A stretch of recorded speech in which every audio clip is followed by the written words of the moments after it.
Game jams are a huge part of Finnish life, and due to the venue change this year and not having the space or time, we couldn't support our usual jam, so I'm quite upset about that, but we will be doing it next time.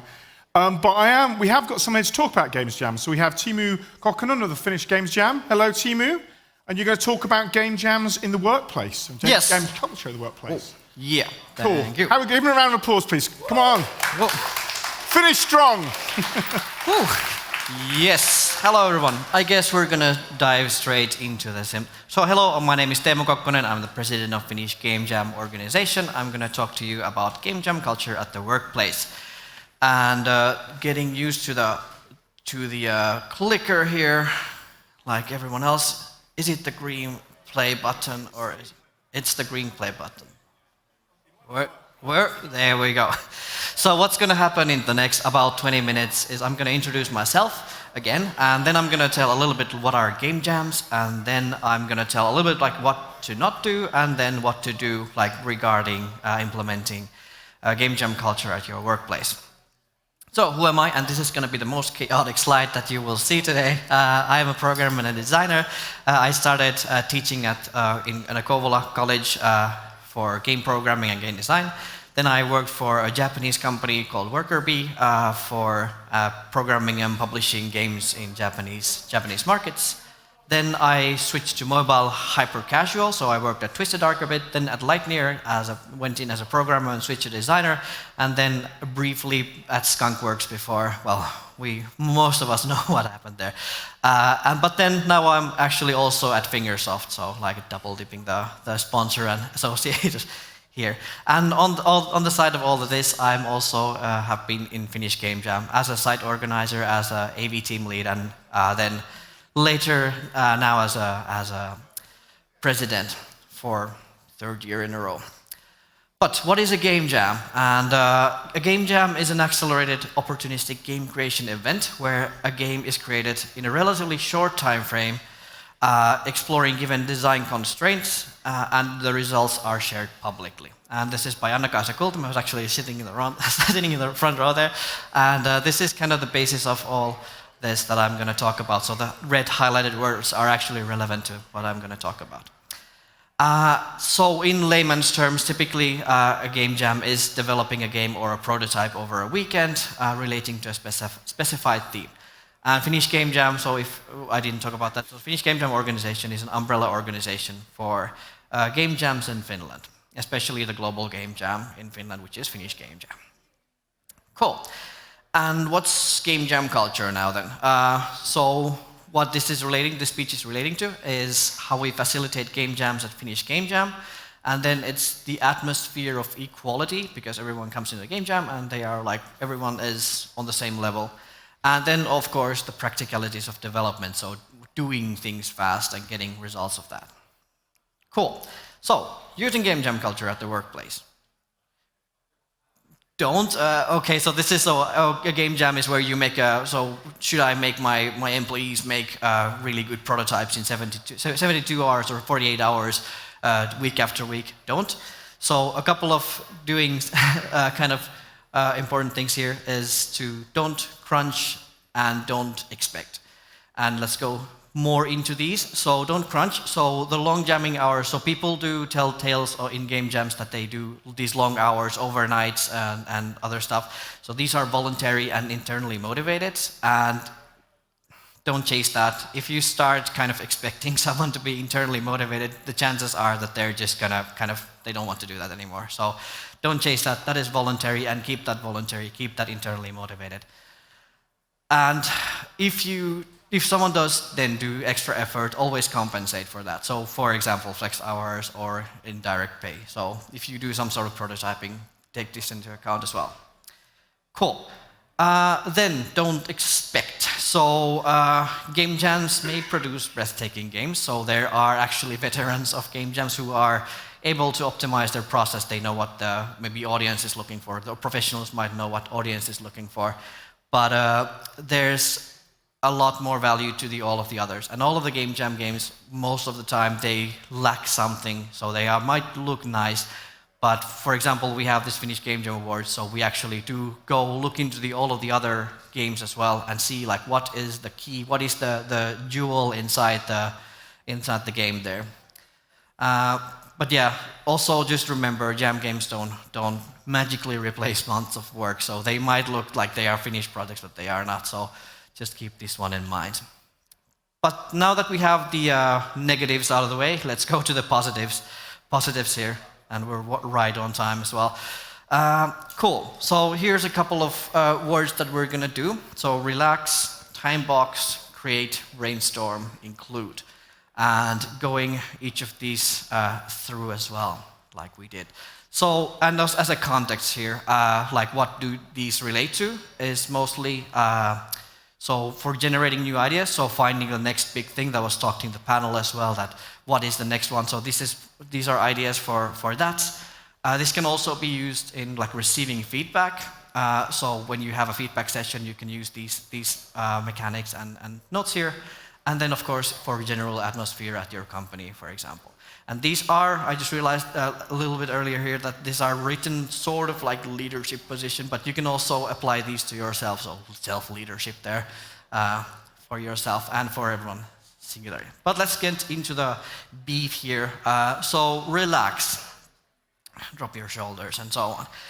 Ease up on the requirements of, so this is for example prototyping. So if you're doing new ideas, ease up on the requirements. If you are requiring kind of a business plan for someone to pitch their idea, they're probably not going to be. There's going to be a couple of ideas. Someone will go through that, but you're missing out on really good ideas and kind of initiatives when you make the requirements. So just kind of keep it really, really casual and cool.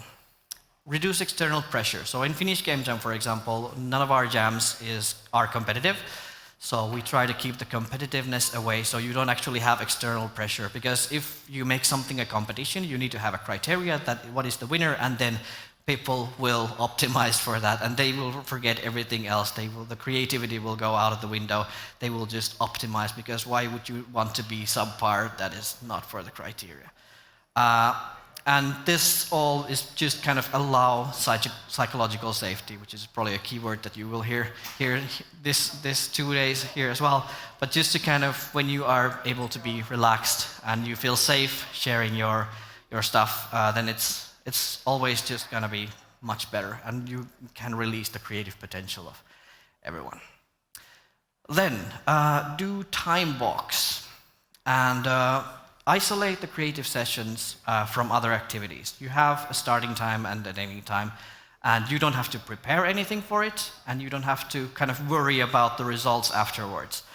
If you have, for example, a prototyping, brainstorming session, for example, it can be like, this is like half an hour now, and you can just isolate that. You don't have to prepare for it. You might be able to kind of put some ideas into people's heads before that, but just kind of keep it as low so that you can actually kind of isolate it.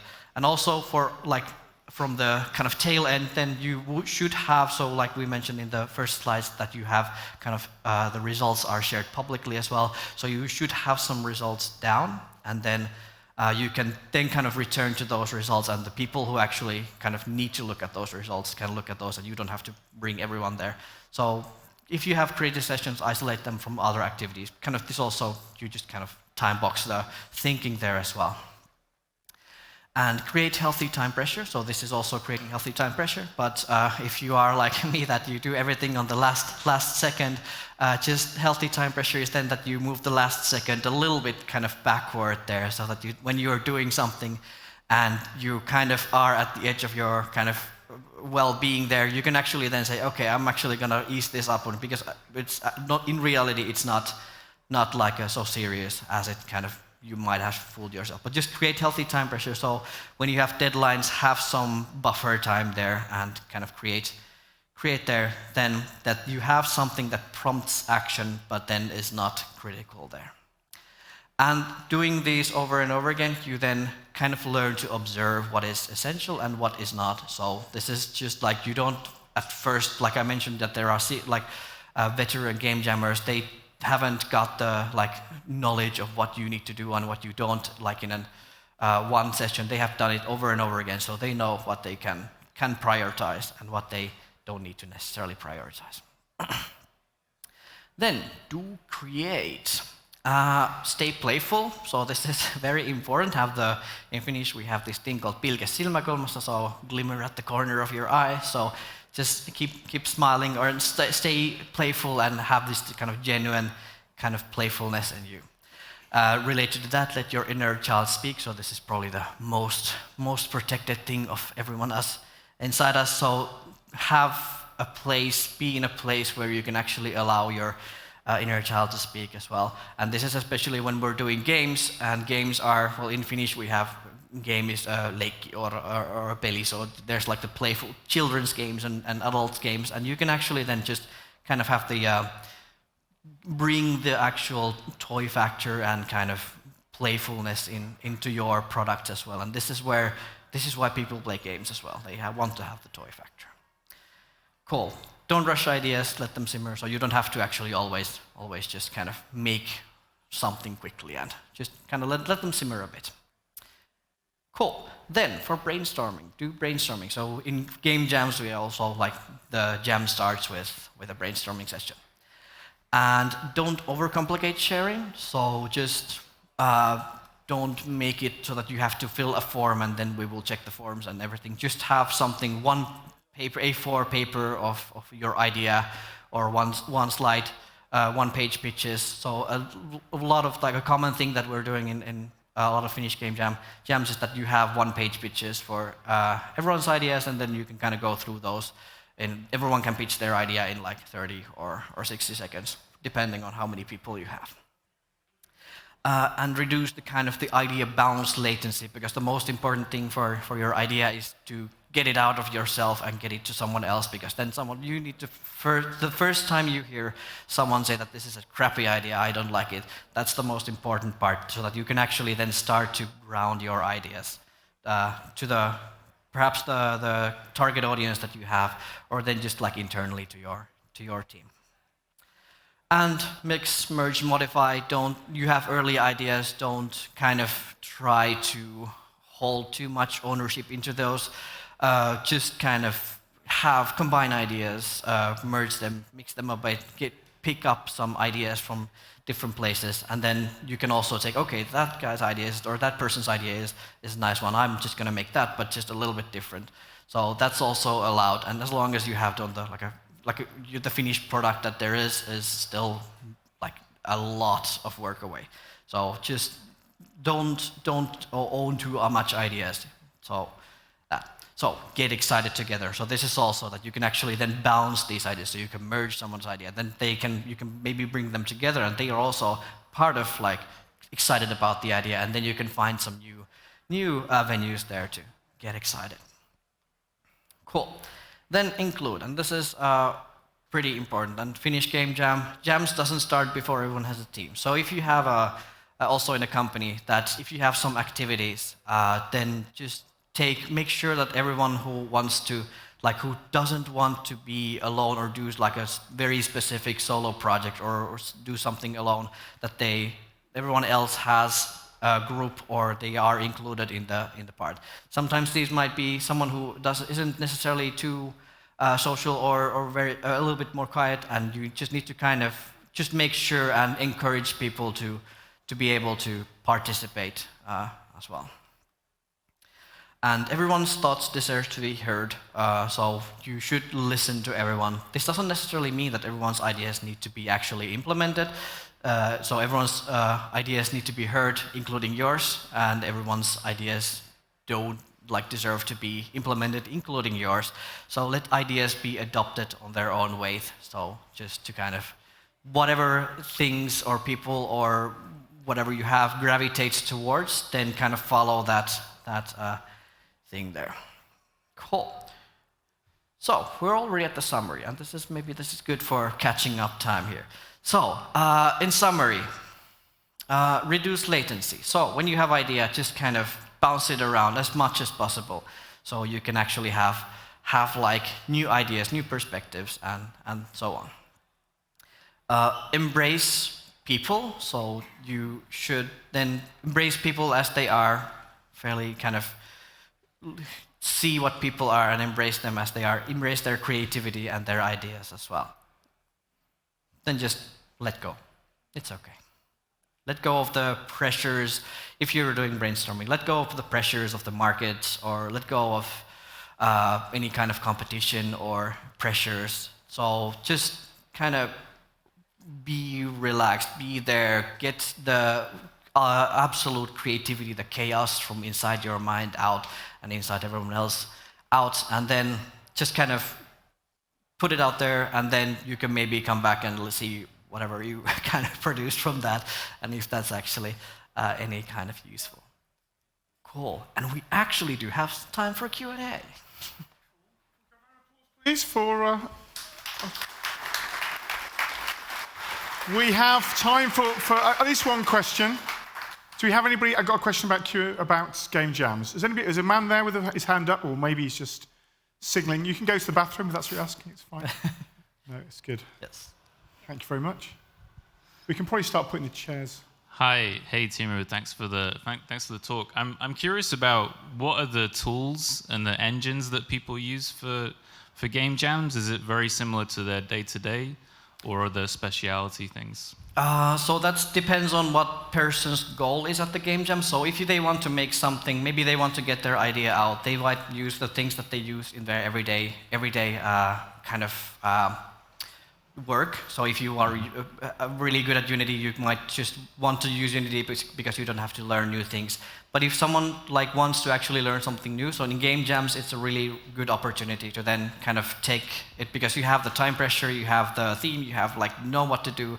So to get a new engine, for example, and then start learning that, and whatever you can manage in a Finnish game jam, in a game jam is just if something moved at the end of the jam, it's perfect. You have achieved the goals of the jam.